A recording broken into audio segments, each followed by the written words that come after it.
முடிவுரை. நாம் 51வது அத்தியாயத்தை முடித்துவிட்டு கடைசி அத்தியாயத்துக்கு மூல நூலில் 52வது அத்தியாயத்துக்கு வருகிறோம். இதில் முடிவுரையாக சொல்லும்போது ஹேமாத் பந்த் மராத்திய புனித நூல்களில் உள்ளபடி இதுவரை உள்ள அத்தியாயங்களில் கூறப்பட்டுள்ள விஷயங்களை பாடல்களாக அட்டவணைப்படுத்தி எழுதப்போவதாக கூறியிருந்தார். ஆனால் துரதிருஷ்டவசமாக அம்மாதிரி அட்டவணை ஹேமாத் பந்தின் எழுத்து பிரதிகளில் இல்லை. எனவே பாபாவின் ஆசி பெற்ற சிறந்த பக்தரான தானாவைச் சேர்ந்த மாஜி மம்லத்தார் திரு BV தேவ் என்பவர் அதை அமைத்து வழங்கினார். ஆங்கில புத்தகங்களில் ஆரம்பத்தில் அட்டவணை கொடுத்து ஒவ்வொரு அத்தியாயத்தில் கண்டுள்ளவற்றை அதன் தலைப்பில் கொடுப்பதைப் போல இந்த அத்தியாயத்தில் கண்டுள்ளவற்றை அட்டவணையின் கடைசியாக கருத வேண்டாம். எனவே இதை முடிவுரையாக கருதுவோம். துரதிருஷ்டவசமாக இந்த அத்தியாயத்தின் கையெழுத்து பிரதியை சரிபார்த்து அச்சிடும் வரையில் திரு ஹேமாத் பந்த் உயிருடன் இல்லை. அது அச்சகத்துக்கு அனுப்பப்படும் சமயம் திரு தேவ் அவர்கள் அவற்றின் முடிவற்ற நிலையையும் சில இடங்களில் புரிந்து கொள்ள முடியாத நிலையில் இருப்பதையும் கண்டார். ஆயினும் அது அவ்வாறே பிரசுரிக்கப்பட வேண்டியதாயிற்று. அவற்றின் முக்கியமான தலைப்புகள் இங்கே சுருக்கமாக கொடுக்கப்பட்டிருக்கின்றன. சத்குரு சாயி மகிமை.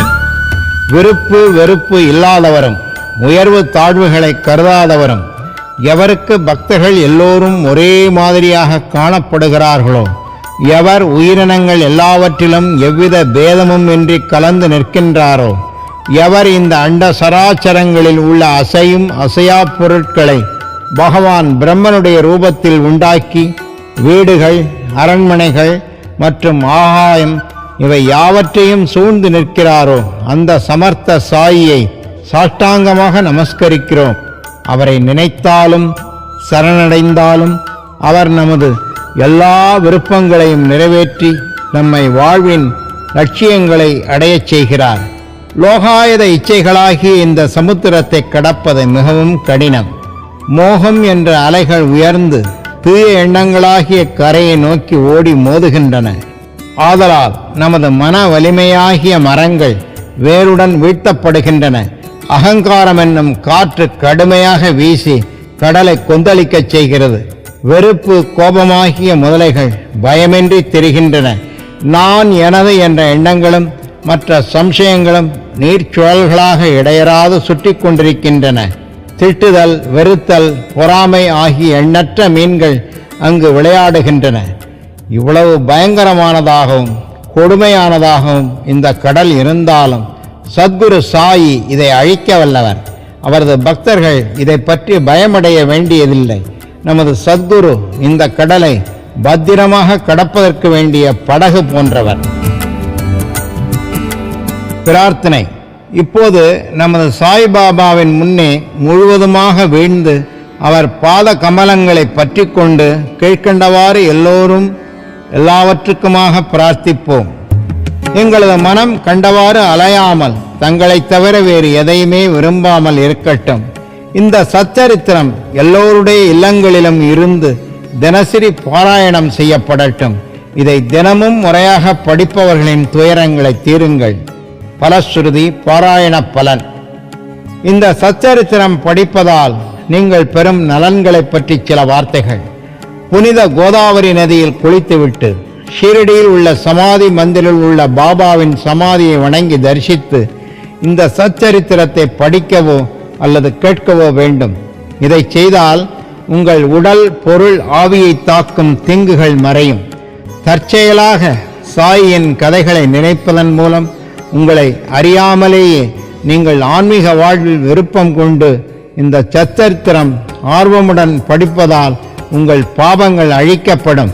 ஜனன மரணச் சுடலை ஒழிக்க நீங்கள் விரும்பினால் சாயின் சரிதங்களை பாராயணம் செய்து அவரை நினைத்து அவரது திருவடிகளில் உங்களை சேர்த்து கொள்ளுங்கள். நீங்கள் சாயி சரித சாகரத்தில் மூழ்கி மேலெழுந்து அதன் இன்பத்தை மற்றவர்களுக்கு கூறும்போது நீங்கள் அவற்றின் புது புது நித்திய சுகந்தத்தை உணர்ந்து மற்றவர்களையும் தொல்லைகளிலிருந்து காப்பீர்கள். சாயின் உருவையை நீங்கள் தொடர்ந்து தியானித்தால் நாளடைவில் உருவம் மறைந்து உங்கள் தன்னுணர்விலேயே கலந்துவிடும். தன்னை அறிதலும் பிரம்மத்தை உணர்தலும் மிக கடினம்.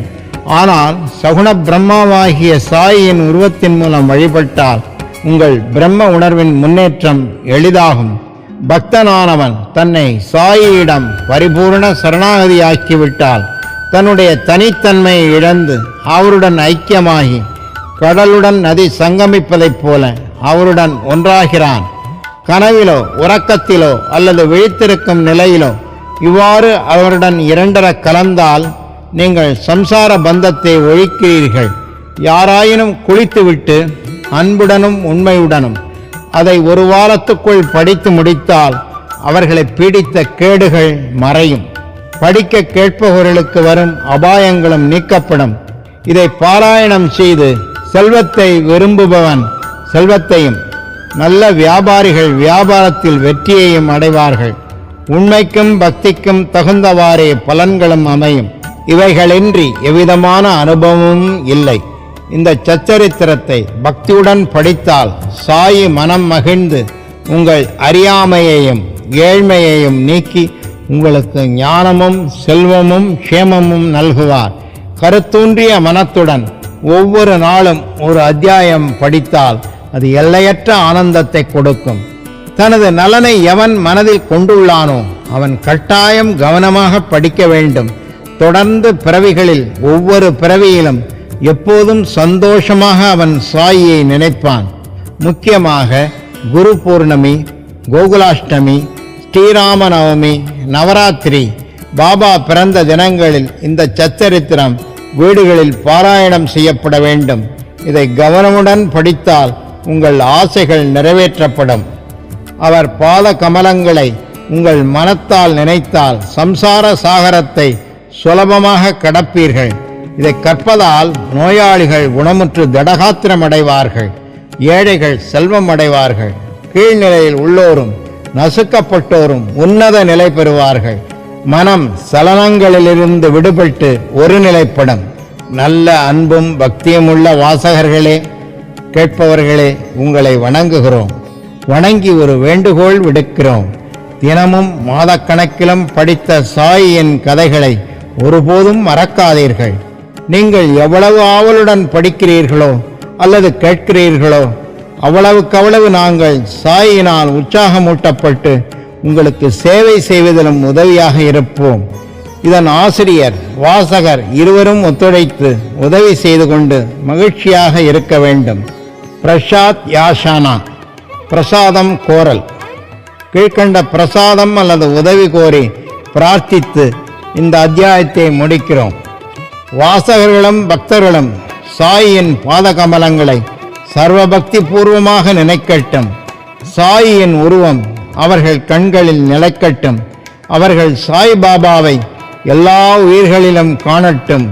ததாஸ்து, அப்படியே நடக்கட்டும். ஸ்ரீ சாயை பணிக. அனைவருக்கும் சாந்தி நிலவட்டும்.